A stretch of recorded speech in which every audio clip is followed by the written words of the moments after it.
Assalamualaikum warahmatullahi wabarakatuh. Selamat pagi, siang, sore, malam teman-teman semuanya. Kenalin, nama aku Fatihah Nijma Masrurah. Di sini aku akan menjelaskan tentang perkembangan dan peradaban dakwah Islam di Afrika. Jadi, Afrika itu bukan sekadar benua tetangga bagi dunia Islam, melainkan sebagai dapur penghubung yang mempertemukan peradaban timur dan barat.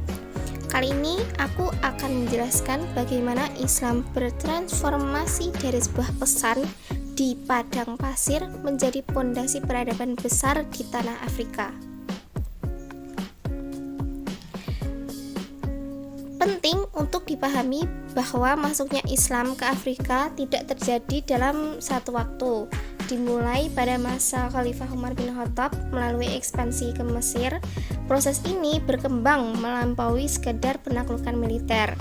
Islam menyebar melalui jalur perdagangan yang rumit, interaksi sosial yang intens, dan yang paling utama adalah dakwah kultural. Di wilayah Sub-Sahara, Islam diterima dengan tangan terbuka karena sifatnya yang adaptif dan menghargai budaya lokal, jadi tidak memicu konflik horizontal yang berarti bagi masyarakat setempat. Jika kita melihat garis waktu di Afrika Utara, terdapat pergeseran strategi yang menarik. Pada masa Khulafaur Rasyidin dan Bani Umayyah, fokus utamanya adalah perluasan wilayah administratif. Tapi ketika memasuki era Abbasiyah, orientasi berubah total, di mana mereka lebih menekankan pada pembinaan peradaban dan kebudayaan daripada sekedar menambah luas peta kekuasaan. Kebijakan ini memang membuat wilayah pinggiran mulai melepaskan diri secara politik, tapi justru menjadi benih lahirnya dinasti-dinasti mandiri yang membawa kejayaan intelektual di Afrika. Ada 3 pilar dinasti yang harus kita garis bawahi, yaitu dinasti Fatimiyah, dinasti Murabitun, dan dinasti Muwahhidun. Dinasti Fatimiyah. Dinasti ini mencapai puncak kejayaan pada masa Al-Aziz dan mengeklaim legitimasi sebagai keturunan garis lurus Ali bin Abi Thalib dan Fatimah. Dinasti Murabitun berawal dari gerakan ribat atau pusat pendidikan spiritual di sebuah pulau di Senegal yang didirikan oleh Abdullah bin Yasin al-Jazuli.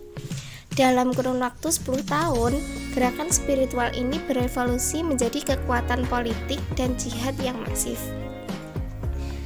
Dan dinasti Muwahhidun itu didirikan oleh Ibnu Tumart.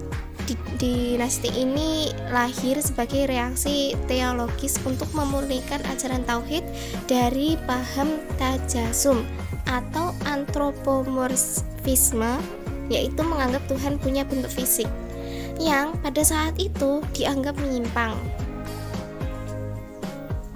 Sekarang kita masuk ke Islamisasi Sub-Sahara. Wilayah Sub-Sahara sempat terisolasi oleh iklim ekstrim Gurun Sahara sejak zaman es. Dengan adanya Sungai Nil sebagai satu-satunya penyambung, tokoh pertama yang berhasil menembus hambatan ini adalah Uqbah, yang dijuluki sebagai Alexander Muslim I. Islam masuk melalui 3 jalur. Yang pertama, jalur utara ke Sudan pada abad ke-11 melalui migrasi perdagangan. Yang kedua, dari timur melalui Zaila, Somalia pada abad ke-9, dan dari selatan yang melibatkan gelombang pekerja serta tahanan politik. Keberhasilan Islam di sini itu disebabkan oleh moral dan akhlak tinggi para pedagang muslim, serta prinsip kesetaraan manusia yang mereka bawa. Salah satu babak paling mengharukan adalah peran Syekh Yusuf Al-Makassari. Beliau itu adalah ulama asal Goa yang diasingkan Belanda ke Cape Town pada abad ke-17.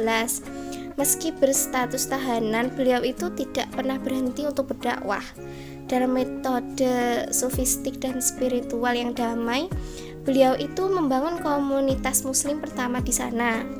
Beliau mengajarkan bahwa Islam adalah tentang ketahanan spiritual dan solidaritas yang membuktikan bahwa dakwah tidak bisa dibatasi oleh jeruji besi pengasingan. Islam memberikan dampak struktural yang luar biasa bagi Afrika. Bahasa Arab itu tidak hanya menjadi bahasa agama, tetapi berevolusi menjadi bahasa resmi pemerintahan, komunikasi antar suku, dan lingua franca, ilmu pengetahuan. Dalam bidang administrasi, muncul sistem di mana pemimpin memegang otoritas ganda sebagai kepala negara sekaligus pemimpin spiritual, tapi yang paling luar biasanya adalah sistem toleransinya. Penguasa lokal yang tidak memeluk Islam itu tetap memberikan hak otonomi dan tidak memaksa pindah agama, asalkan mereka hidup berdampingan secara damai dalam sistem pemerintahan Islam. Bukti fisik kejayaan Islam di Afrika masih bisa kita saksikan hingga saat ini. Di masa Fatimiyah didirikan Universitas di Kairo sebagai pusat intelektual dunia, di mana muwahhidun muncul cendekiawan besar seperti Ibnu Rushd dan Ibnu Tufail. Secara arsitektur, Afrika dihiasi bangunan artistik seperti Istana Ali di Marrakech dan Masjid Qairawan di Fez, yang menunjukkan bahwa Islam tidak hanya membawa ajaran tapi juga teknologi bangunan dan estetika yang tinggi. Tapi kita itu tidak boleh menutup mata terhadap tantangan era modern sekarang. Globalisasi membawa nilai-nilai luar yang seringkali berbenturan dengan prinsip Islam. Terus masalah ekstremisme dari kelompok radikal yang menciptakan stigma negatif yang merugikan citra Islam di Afrika. Selain itu juga ada keterbatasan akses pendidikan dan kondisi ekonomi yang rendah di beberapa wilayah sub-Sahara yang membuat pemahaman masyarakat terhadap esensi agama itu menjadi kurang dalam.